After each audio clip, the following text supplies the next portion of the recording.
Not only is there a one-to-one comparison, but there's an interesting agricultural a component to this idea of resurrection.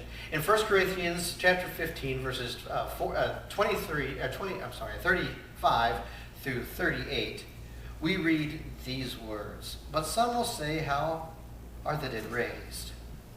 And what kind of body do they come? Then it goes on to say that when he says, you fool, then it says, that which you sow does not come up unless it dies. And that which you sow, you do not sow the body, but just the bare grain. I have in my pocket here some maracas. Now these were brought back from a mission trip to Nicaragua. I'm not going to get charismatic up here and do anything with you, but one thing that's interesting about these maracas, they're not mine, first of all, they're Timothy's. I stole them from him, fair and square. We'll call this rent. But what makes these shake is the seeds inside of them. Now the seeds inside of them are really worthless as seeds right now because they cannot grow. They're in a darkened place, a dry place. They are useful to me in a sense, but especially when I want to try to convince Timothy that there's a rattlesnake in the room. But other than that, they're really not doing what the seed is programmed to do. Now let's say these last for a very long time. Let's say these outlast me.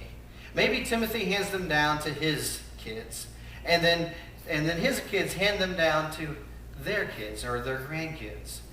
Conceivably, these can be around hundreds or even thousands of years dormant and dead. Until one day, somewhere down the line, someone breaks these, and the seeds are put on the ground. They're buried, and they function the way the seed is to function. The way that Paul describes our physical resurrection is in much the same way, that these seeds are buried in the ground. We'll be buried one day. And what will come forth at the resurrection is not the seed that you see here, but the body of the fruit. I don't even know what kind of seeds these are. They're probably poison ivy seeds or something. I don't know. But whatever comes out of these seeds is what God had intended in the first place, not the seed itself. Whatever you transform into in the resurrection is what God had intended for you in the first place, not anything else. Now, what kind of body did he intend for you to have? Well, let's go right back to the Garden of Eden. A body that could endure seeing God face to face. A body that could walk with him and talk with him and commune with him.